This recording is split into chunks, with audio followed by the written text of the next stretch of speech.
won ade hye ya wo ahwe won kwa e wona no memenda hu kasam ya yi ni tie e wo ho titu Ghana ni de hye amapa eye mranimu ni sanso chechire ni amanyoni pani a wa bene pa ba nwensem a owrese gu ho a wo kan a wa wote ase Professor Kofi Awono ene mpanifo ahodo bi one wode eye ya konsama kwode ama wabusie nyina Dano ansanso na Kenya mampani Uhuru Kenyatta wonso edina no nsama to edwa ama sese womo ehwe animu se niam betumi atadin ewo kro no mu na meka sai de mpanifo womo ayere bambo mu dene ewo eye Kenya won ahinkro na robi mu titu ene Westgate eye shopping mall ho na hu kasam no ekoso amano ni Kasee mu no yebedom siko na ya hye ene benan hyo sai ena mpatamu ho no mu etie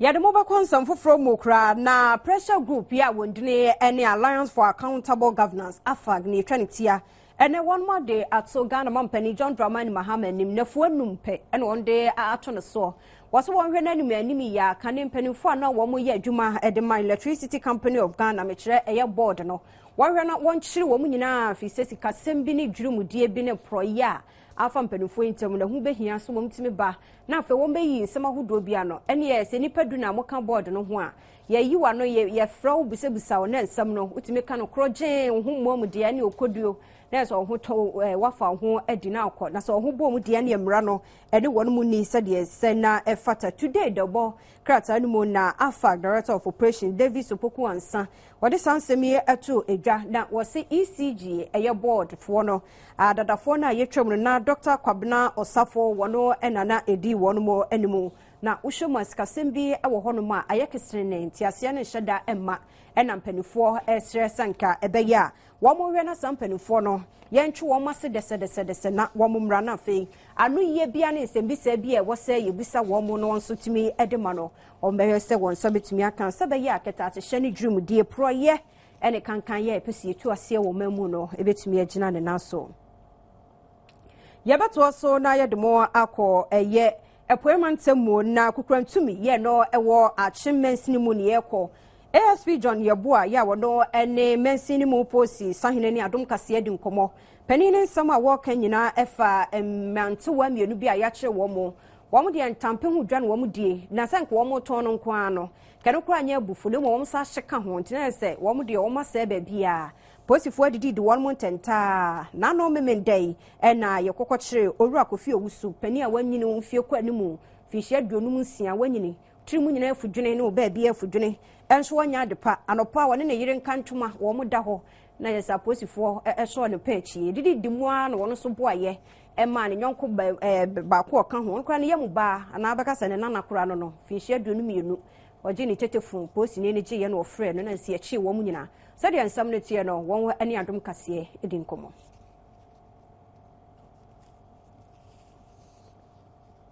oye mfensempensemu ehu ba bia enkufo no wonti ye nyananti yese ba ko bi to nwi okokrantumi eya chim kokrantumi enti ye ko hono anaju 2 am ye ko bob no na papa na yele ne da ho papa penim bi e friend Kofi Wusu 56-year-old man ono ne yele na ewo dem ho nti bag bi sin nche na commander me fa bi me hwe ya wi na wu ena me bisa so nya no wo he no so oton ena ye peja no de no ba police station ye bedru police station no ena me kan chere so tumi chire ni pakro oton ma na we di sha supplier na nka mani beji nti o ma so de eko de papa no number maami e maami frɛ nti me frɛ no ena me ka chere me contractor won koko nti me hia wi no bi me de beko nti ye nura kwasi enwure be 5:30 am PM 5 PM eno de wi no ba nti samre na mama me nkwara no nso a hide ewo GPRTU office ewo achimtafo tezi rank nti me ma na konwa transfer ye didi nkomo ano eno de ba ye de ye chire no nti ye bia yi no bag no na compressed wine compressed wine no aya yedi wi no ya compressed okay so mia so and yedi solid afufa ho until the 9 buy no catch here say ba kun bi obeto na 330 Ghana cedi ena ye me ma me kwara na be su no and yedi na ko shim police station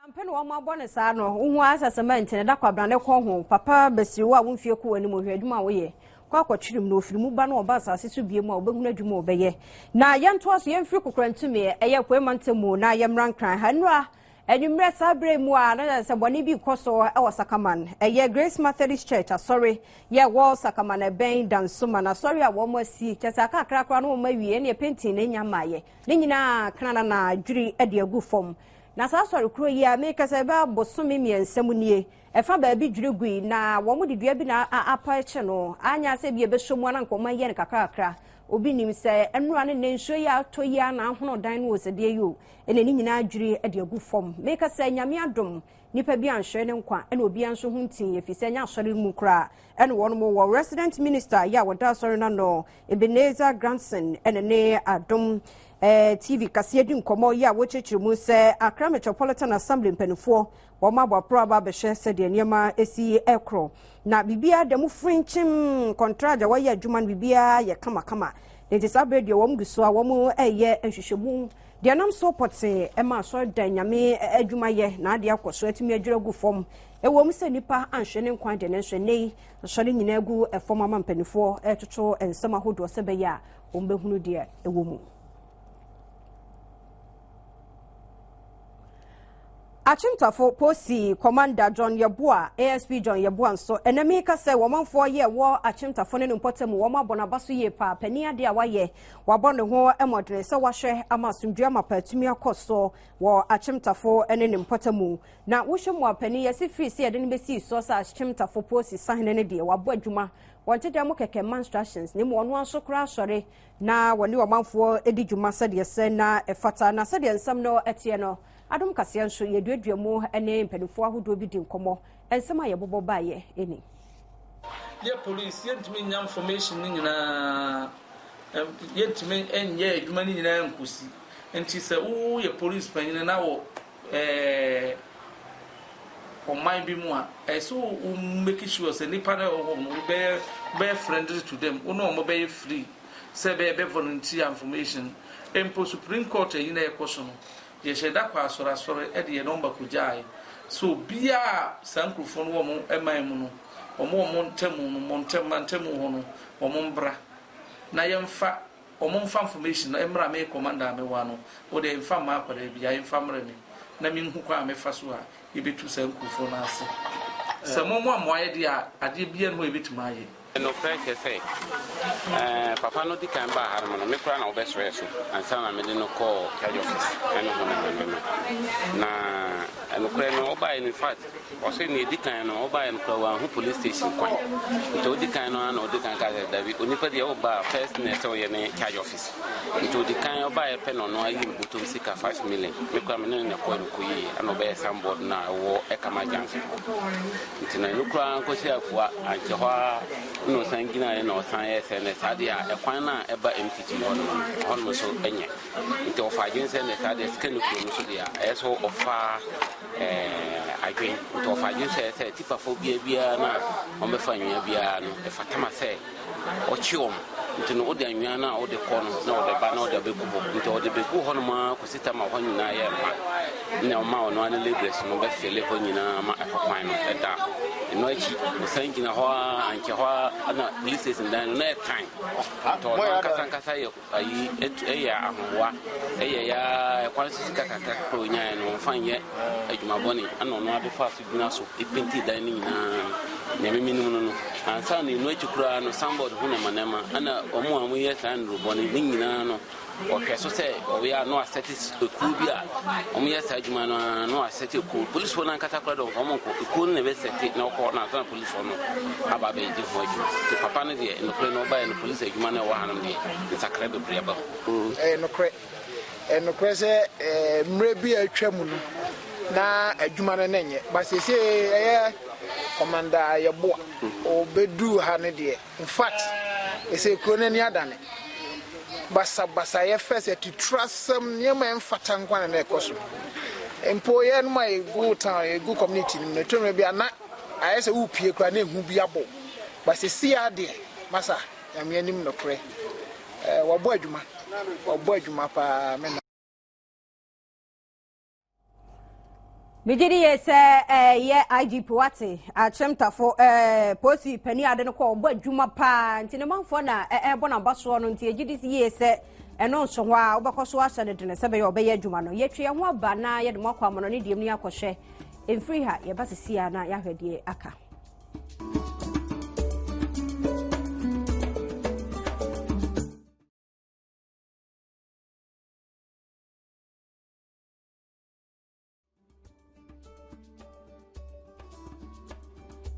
Yamamu akwa ba na yenkwaso amano ne die mo braso se ye hwede ekro na eja Kenya de amisa na watwe mo a hwa na ebewu ada chasa ne akoso wo ho no se ye Ghana ni de hye ka ho ne de nya ne kyena ebebomu a kosise ho betwie na saa timamufo no a nipa bonfo a wo beji kro na boso ne etimi tu wo no asesa na enenso amane ne kyeremu a ne ze Kenya asra dom no ombo homoden wo mo ye adwuma amasese de eye Westgate eye Yamamu akwa ba fe ye kwa akwaje agokansi aba atenka coffee gin eno na enu akwisi mensa twetwa bi 20 miama ene de ojare na supreme ode eye agokansi ebram ye ba sesi a ye ba ebeto aso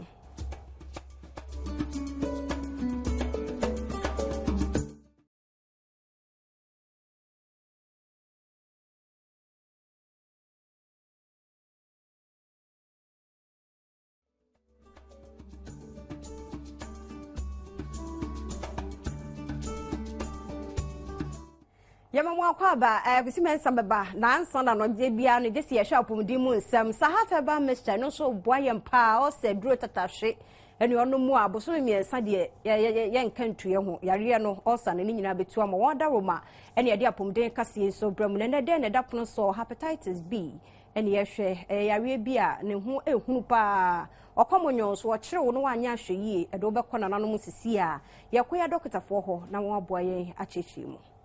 hepatitis hepa liver and abrebo titis time bi a you use for yare say yare bi aka no nti hepatitis yare aka obrebo and our liver na aboy bi wo hono ma ye no viral hepatitis B virus. Eno na ede sa hepatitis eba hepatitis e obebre na nia ye ka ho asem sisi e na ni hepatitis B hepatitis B virus ana ede eba na hepatitis B virus one of the many viruses your hepatitis A virus your hepatitis C virus your D virus etc but B ni pa ni one of the viruses a hard dream pa empo hydrogen chain HIV nyina yesure esai say likelihood say ubetiminya hepatitis B no almost 1,000 times chance say ubenya HIV so ibu hepatitis B na obembenwa 1,000 times more likely say ubenya chain HIV hepatitis say kwan obefa so enya any impurity it's HIV na say amojamu say obi wo bia ne moja ebeka ana say endamu empo intosum ni intosumpo say case yi say okọ case obi na bi ekrobi woni numa obetima faso enya bi nti the transmission it's HIV nia yesro kesimpo ene mamefo na omobia omutindema omumba ewo awomu omowo a etimi omutimi de momba enu mpo na ha adwen kese ate saa kwan yi so na obetima fa so enya hepatitis ndam yare ntosuo mu ene awo emu na ebia okoji moja yanhwe niye na hepatitis virus ni bibum na wonso wenya yenya kase eye brebo na liver yare isan se yare se unya liver na ekwa no ekwan bebre hon ma eyi ni hu di se wudi Kenya etimi fan break akra ekobeye 6 weeks ekon ansana ebi opa etimi ni hu di ye but sha ase foforo na ayete se malaria bo so honam ye oya na so ho aye hye na waye mre bia wakakra nti bebre na be so menya malaria no a sha ase fa malaria dru na se anu brefem anu kosro na ebuo no ma anu ye den pa ubensam de na nini aye yellow nti embeka se o hwe nini nkosua na asesa eba se ne sa anase wenye bi na ope ayaresa anu so ho asem ka edin ye esa se ndru na beba ni nyina no ebie ni ho no ma eye 100% ni eye wo mu kra ye eko 40-50%.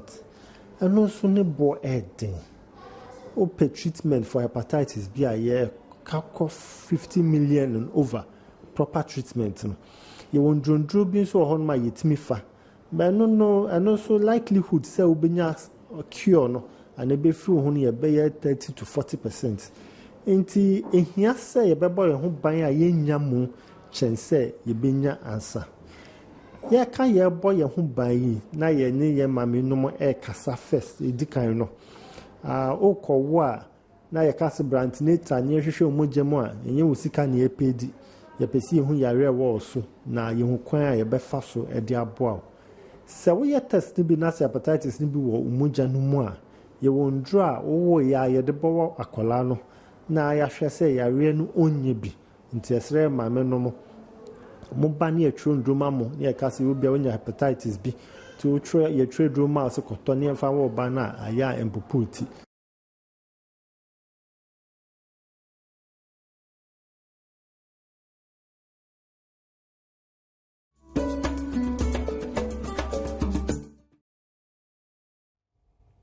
Osei ya de agokansie ena bro sa ba Mr. Comedy na yes yensan ko atinka kofeji adaroma ena me de agokansie bro sheneson se na otwe atwam ye nyina no atinka na ye nyina ya no ma bedru samria eguso a ye nom ko nti osusu twetwa bi na emwa yedika Africana ene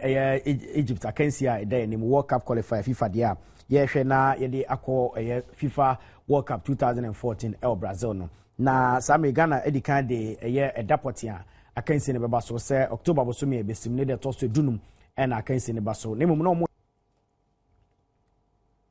ye frɛ no so na ye mehwɛ Kumasi Asante Kotoko bobuko no obeka ya enche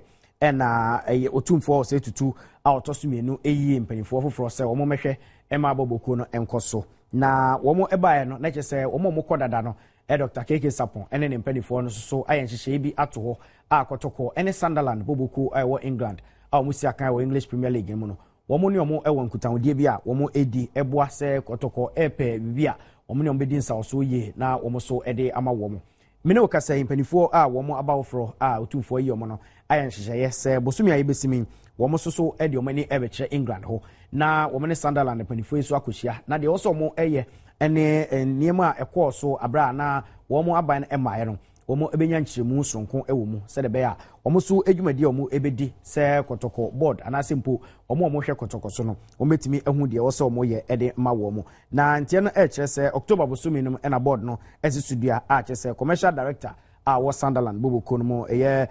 Gary Hutchinson esoso ede atudwa sisudua sampa wo mo nyakrata a kire se sa adwumadi no ebekoso a Kotoko fo so eba no wo mo ehwe manim na mo ne mo edi nsa so ye friend so na ye jae esiha na meka wa for se atinka coffee gin adaroma na wo so yasne ebedi agokansie ebro me de kusi mensa capital afia manko atamaklu eto aso. Yamamwa kwaba Adom TV Kasee na wo hwe no yeda kusimensa capital so de agokansie so ebre ye sabre yankonkwohwe ne enigidie mu nsam so sede etie kwa Kasee eye wodwumtuni ya ene wo ka wasi crazy abodam ene wadi bi ababeto apaso na de asam no de atudwa eye pani ya ne dine ani bulldog ene ne wadi bi emano no na ne nsam kwa Kasee kanyina ne se wohwemu nansan pani wabro na no agukwa Kasee so pa kyerese hu behia kura mpose mpanifo be kyere no ne nyina ne se eye Vodafone icon eye season 3 no kwa Kasee ye eniamo hu sem bia na ensem fata yem friend stage so enso aba begina so kyerese de odi nkunim no na ni enhyeda enye ho sa no na eye bulldog de na no atumu bie na waka ya kan ya na fein na be wai puma kwan mama kwa Kasee so da no abetumu bie ya wo kyerese yi bulldog yi waboa no ama no kwa Kasee ni din se ahyeta ena no achiko no aso kwa wagidi ama no ho fisa kwa Kasee no wote wonya simple sant ubo ni din wona asemu a obi abepatie tie no so kwa bi so no aboa eno na Adom Kasee ni gidie mu nsam ni yebisa se kwa na dia na wo ye Vodafone icon na ye season 3 no wo se obeheda tonsa friends and trafo de tuamu bia ne mu no kura bia nso de beba ni nua be ma ya ne din ne buda ya wo no ekọ eye Vodafone icon yibie no wani nkunim ne nso se abeto dwa se enche ode apawa foforo ebeba mountain yankonsam foforo mu na yamfa nsori Kasee no sokra na nkomoda se wawani tua eye concert party no dimo kotene pa chapa mo aye wo mo ayi 2010 mu adem se mu refi no mu de na muhwehwa kra na ye no mu days ne de se komode wabedi ne mre na wokohye mu a wo sonso de wagigi bi se wasaba ama se ntie no ekire mu a na esini afoforo wono so de no ho ahyehye mu ebi ya ebi ye obrenya nkomode komfo Kristo nti forget any afe nkrantie eye nkrantie nkwan enom ne ade na eye nkomode wo hwe ni mu se ene sinye no dodo no a wo be ye se eja konum no atagete wo no mo se wo ne wo mbe pre ewo eye movie no emo se be ya ediema betumi akosiye ede ama wo no enkomode